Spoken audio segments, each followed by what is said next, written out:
I've only taken 2 heraldry classes, and I was very surprised that there wasn't more. Yeah, there aren't a lot, and that's one reason I really want to make sure that there are some more classes. Also, I freely admit that I do things a lot. I do different things that not a lot of other heralds do. I love heraldry, but what I really like is the display of heraldry. I think that that's what makes heraldry so amazing, is how it shows up, how we use it. I mean, and most of the classes that you'll see are how to pass heraldry. And I'm much more interested in what can we do to add pageantry once it's passed. And in this case, we're going to talk about Imprese, because Imprese are a form of heraldry that you don't pass. So anybody can use them. You can mix and match, you can swap, you can steal somebody else's, but it gives you an extra layer of fun things to display and play with. And in late period, for tournaments and things, they were required. Queen Elizabeth required all of the knights that entered her lists to display Imprese. So we're going to talk about those. I'm going to share my screen and we'll start going. And okay. All right, here we go. Okay. We'll start with this. Hit into present. Present. Okay. Oops. So I got into Imprese over 10 years ago.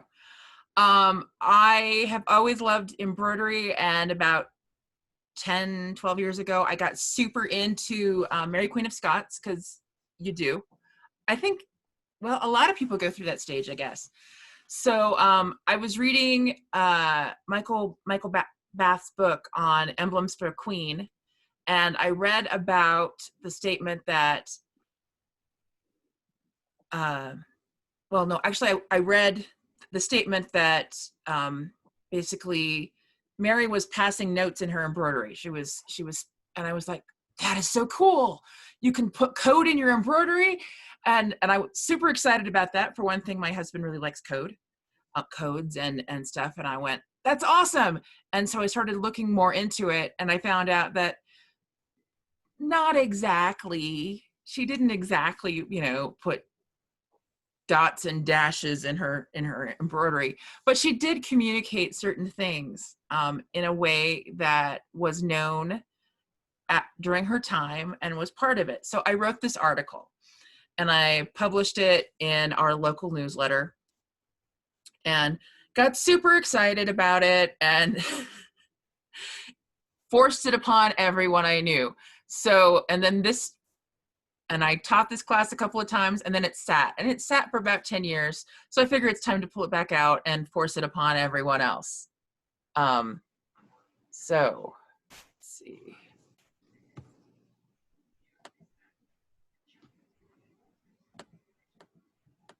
So first of all, what's an Imprese? An Imprese has a picture and a motto. So when you look at normal heraldry, just has, the picture, and we call it this thing. But this one is more like, it's a discrete piece of information. It's all there so that you can, people memorize and associate things really, really well with stories. And so what Impreses do is they tell this story. They're not reserved like heraldry, like I said before. You don't register this. They're pictorial, they're individual. You can pick it for an occasion or a mood. So you can pick an Imprese and say, this is my Imprese for today, and pick a different one tomorrow. Or you can stick with one for 20 years. Heraldry was developed for families. And so you didn't pick it. I mean, you didn't really have much to say about your heraldry. Your heraldry was, what you inherited. It didn't really say much about you. It didn't communicate anything about you. So people picked badges. They picked interesting things that said more about them, kind of more what SCA members use for their heraldry. Copying of Imprese is encouraged. They're expected to be witty. They're kind of a puzzle and a game aspect. The point is that it should be something that people look at and have to think about for a minute, but they should be able to get it. It shouldn't be so obscure that no one has a clue what you're trying to convey. They're part of tournament culture, and they're part of decorative art. They can be embroidered, painted, carved, sewn, put on things. You'll see them on tournament shields and tabards. Did someone have a question? Okay. All right. So here is an example of an Imprese. This is Marguerite Navarre's, her badge and Imprese, published in Claude Peridin's Devices Heroics, which was an emblem book. It was put out. These were very popular. They had books put out of all these emblems. And then people used them for a variety of purposes. They used them for quite frequently for embroidery, but other decorative uses. And her name is Marguerite, and this flower here is a marguerite with its face to the sun. And it says, it's basically talking about, it's non inferiora sequitus, which means it's the face to the sun, not going to inferior sources of light. And that was her Imprese. And this is Mary Queen of Scots. This is one of her embroideries from the Augsburg hangings. And she is using the same one. Marguerite, we just saw before her, was the sister of her first husband. Mary of Guise, which is Mary Queen of Scots' mother, and Mary Queen of Scots, all at various times in their lives, used this particular Imprese. So it's something that you can they could communicate with. But it's pictorial. It's got the pretty, which is something you don't see in regular heraldry. Heralds don't like it when you try to make pictures with your charges. They don't want to see the sun interacting with the pretty flowers. Whereas an Imprese, that is exactly what you are doing. You are using pretty pictures.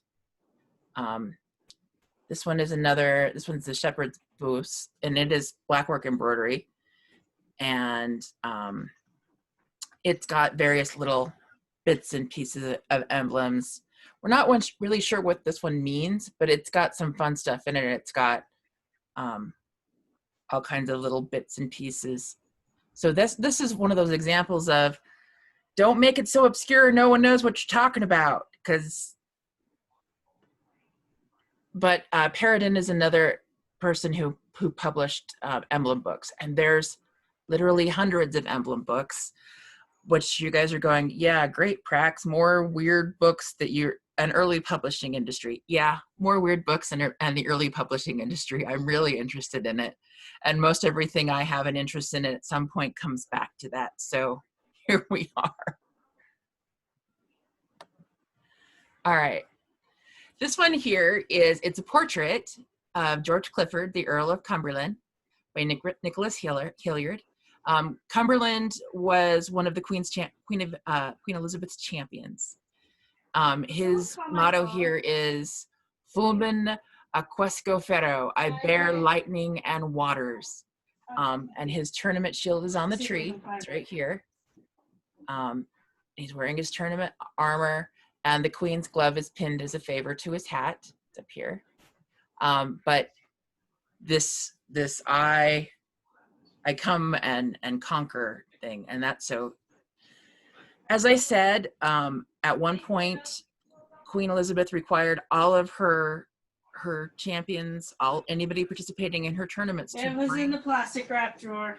To bring an Imprese with them to the tournament. They had to come with it, and that was their heraldry for the tournament, and then it became what they stuck with if they won.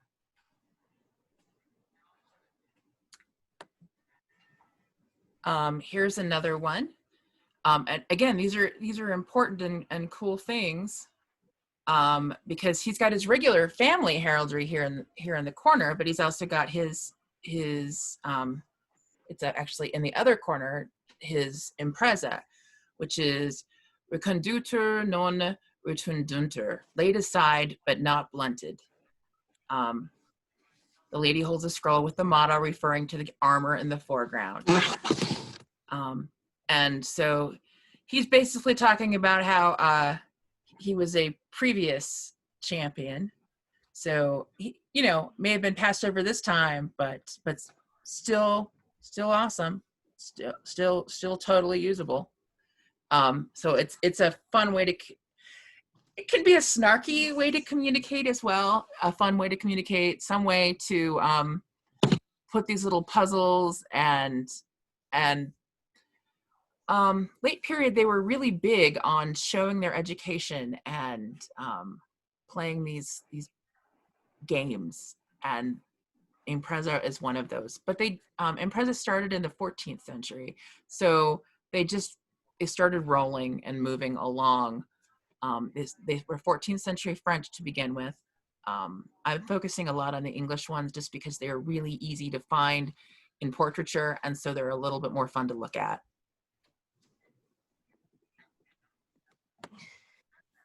Here's Elizabeth herself. This is the rainbow portrait. Over here in the corner, you see non sin sole iris, no rainbow without the sun. She's the sun.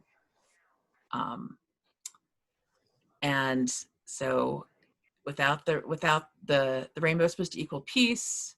You can't have that without her. And then she's wearing this crazy gown that is nothing but symbols. You have the eyes and ears that she's watching and hearing. She's wearing the serpent of wisdom. She's got a celestial sphere. Whoops, the moon imagery. It is all there. But her Imprese, and this is no rainbow without the sun. And Elizabeth is the sun.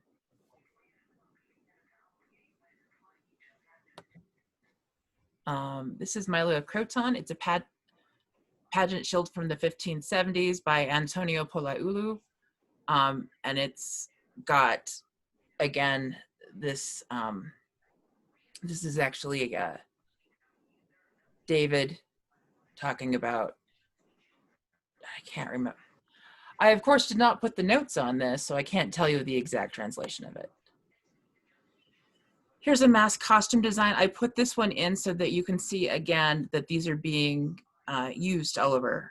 They're being used in pageantry and costumes, and people are wearing them. And I've been doing a lot of research on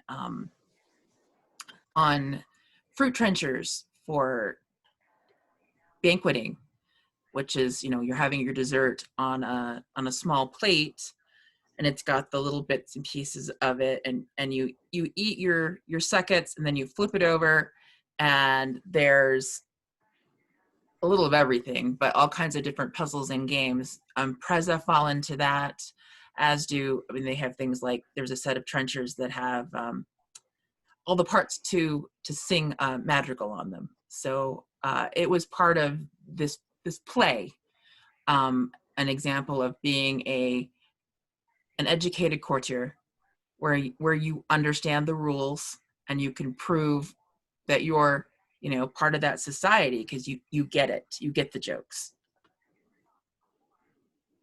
So it's a combination of showing off how smart you are and having extra pretty things to put on what you're wearing. So as I said before, there's a lot of published books on this. Alciato, Claude Paradin, there's dozens of others. A lot of them are like many of the others that are published, where it's the same book, but someone just slapped a new cover page on it. But Alciato is the first. He's Italian, and it's the first one that makes its way to England. But this is an example of one of those emblems where we have this "never postpone anything" is the motto, and we have this animal here. And then, so we know what's going on. Hey, cool. A lot of times you'll see these where you're just expected to get it, but that's because you've done your reading and you know. So this is the accompanying poem that explains what's going on in that picture. The elk raises the sign of the Alciato family, and it bears in its hooves, never postpone anything. It is known that Alexander answered thus to one who asked him how he had accomplished so many deeds in a short time. By never being willing to delay, he said, and that is the meaning of the elk, for you might wonder if it is stronger or swifter. So apparently, if you've read your emblem book, you know that the elk is associated with strength and swiftness, and there you go. Oops. Here's another one. Wise rather than wordy, and it's got an owl. And that one, you really don't need a lot of explanation, but I like the combo where you could put your owl and your prudens magis quam loquat, wise rather than wordy. But they do get wordy, and they tell you about why that would be useful in your explanation here. But they published this. And that's the cool thing about Imprese. You don't have to make your own. You can do many things. You can buy one of these emblem books, go through and find one you like and say, yep, that's the one I'm using. You can hire a poet to write you one, or an artist to draw you one. You can look over like Mary, Queen of Scots, did and say, hey, I like yours, I'm going to use that. So they mix and match, but the point is to say, this is what I feel like today. This is the nerdy t-shirt I'm wearing today, with whatever it says, so that you can read it and get your laugh and know, how I felt like when I got up today. It's the same sort of thing.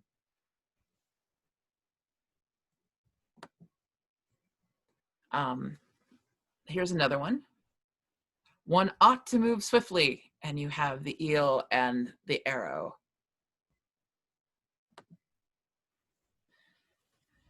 They command all men to hasten quickly and to slow down, neither too hasty nor too long in delay. May a javelin wrapped by a remora show this to you. The remora is sluggish, the darts fly forth, sent by the hand.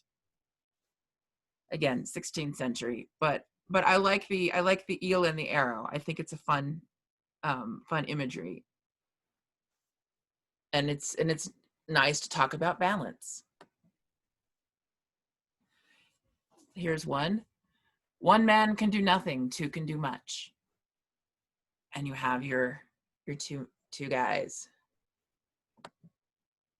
And then they go off and explain why this is an amazing piece of classical inference.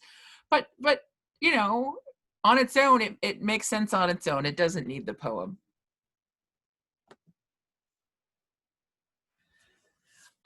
This one I love.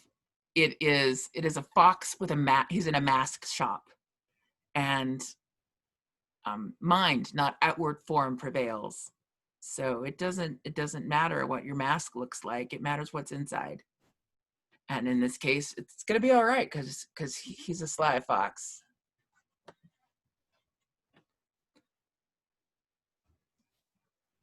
A fox entered a theater director's storeroom and found a human head skillfully finished, so elegantly made that the only thing wanting was breathing.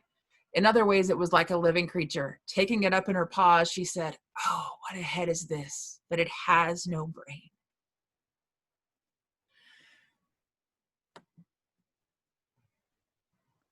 That one reminds me of the wolf in sheep clothing type of thing. It does, yeah. I love this one. It's got the flaming sword, and I am the author of being bold. I think this one would be a fabulous one to wear when that was what you felt like that day.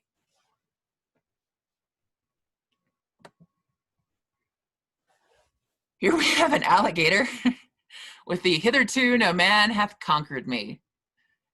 Yeah, you're not gonna come near that one. But there's so many. These books are so much fun to look through, for all kinds of reasons. but always one phoenix in the world at once. I like this one about being unique, being rare, and you know, being interesting, but there's only one. I have those moments. By little and little, the grass grows and increase upon the ground, and yet no man can perceive his increase. So honest and virtue cannot be perceived by example and practice. This one's kind of pretty.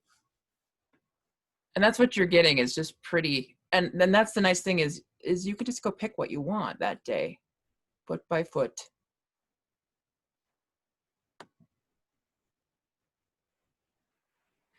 And this one's great just because she obtains whatsoever she desireth.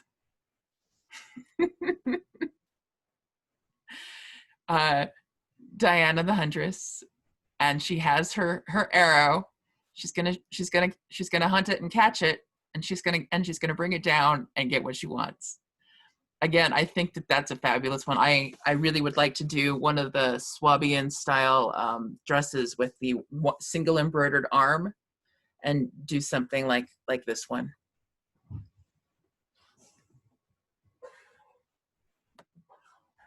Okay, if you are going to make your own, again, you can hire, you can borrow, you can steal, but if you choose to make on your own, there are quote unquote rules, even though you will see that most of these have already been completely ignored by a bunch of the ones I just showed you. There should be a proper proportion between soul and body, between your motto and your picture. So you shouldn't have this amazing picture and kind of a bleh motto. You shouldn't have this amazing motto and not much going for it. The Imprese should be neither so obscure that the Sibyl must interpret it, nor so obvious that every plebeian can understand it. So don't make it so hard that no one gets it, but also, you know, these are for those of us in the know. So, which is why, you know, I talk about them being a little bit like memes, because you have to have some base cultural knowledge to get a lot of those, or you're going, I don't get it. And I find myself going back to know your meme and trying to read up on it, and going, geez, I'm old, I don't get it. But that's what it is. Like I said before, it's a discrete piece of knowledge. It requires you to have a little bit of background to get it, but don't make it so no one gets it, because that's not fun for anybody. It should have a beautiful appearance, making use of stars, the moon, the sun, fire, water, green trees, mechanical instruments, strange animals, and fantastic birds. It should be pretty, especially because these are for display. They're to have out there. They're to have paintings and shields and fun stuff. They're out there to be seen. It should contain no human form, even though we just saw a bunch that had people in them. So that's one that gets ignored a lot. It should have a motto, which is the soul of the body, and should be expressed in a language other than the native language of the bearer, so that the meaning may be more obscure. Okay. You gotta, you know, you gotta prove who you are to understand. I think that's fun, because I do like Latin mottos, or, you know, a German motto or a French motto or whatever it is.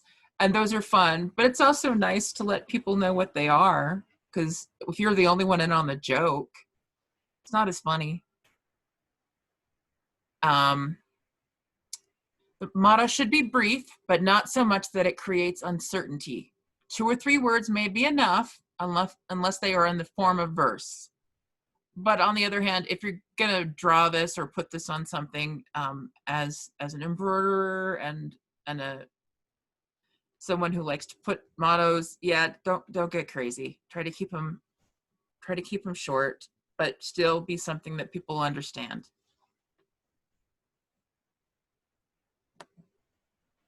Other ways you can get an Imprese, like I said, borrow someone else's you like, select one from a list or an emblem book, hire a poet or an artist to make you one.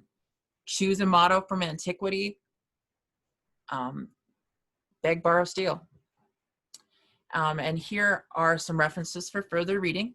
There's Alan Young, The English Trimmed Impresa, Alciato's Emblems in Latin and English, Ursula George's article, The Renaissance Impresa, and Michael Bath, Emblems for a Queen.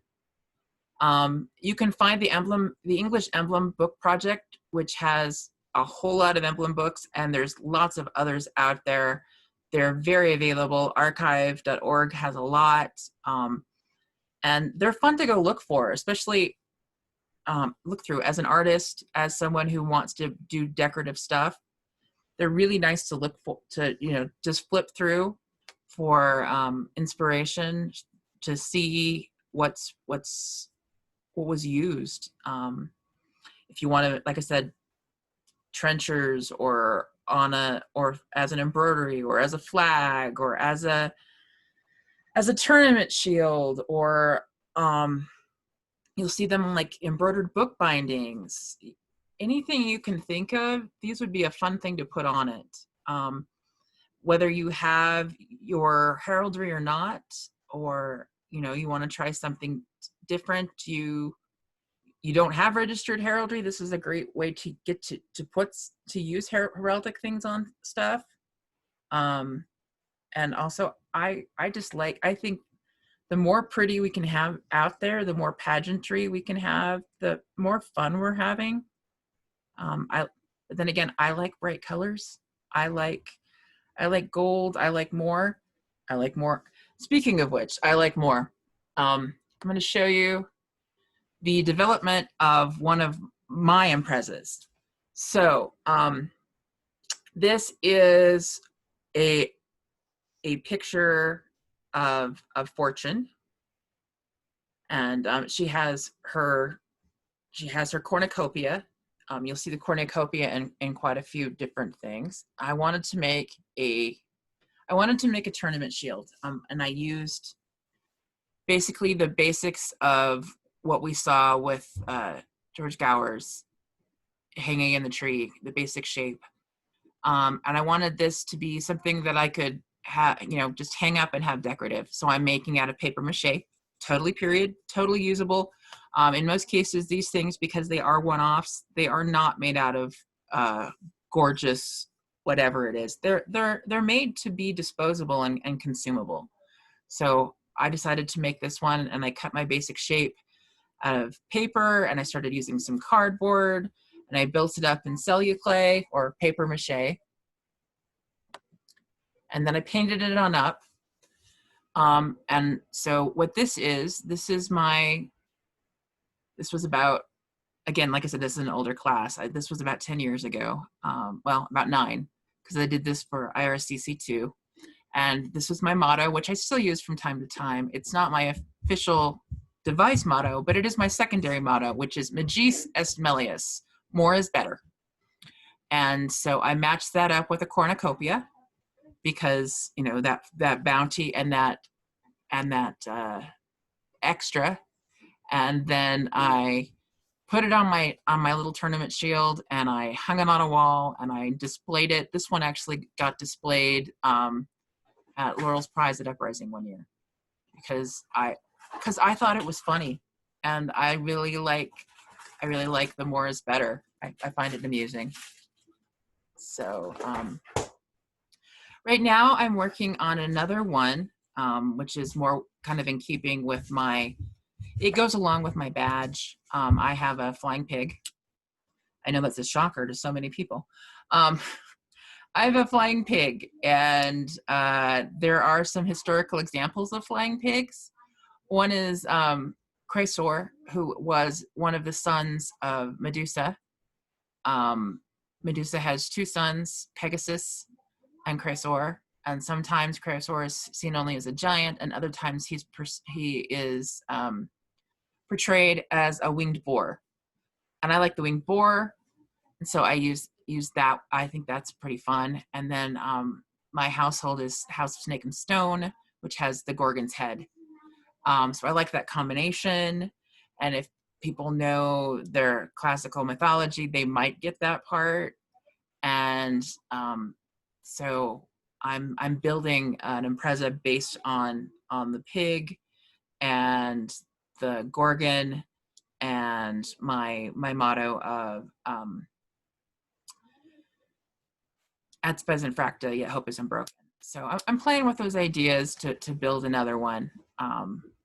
But in the meantime, I might just steal 3 or 4 more others from emblem books because that's how I feel like that day, and you know, wear it around on a t-shirt basically. So are there any questions? Everyone's going, yeah, whatever, Prax. Where were you going to post your slideshow? Yeah, I will post it in the event. I will do that, and I will probably post the recording as well. So let's actually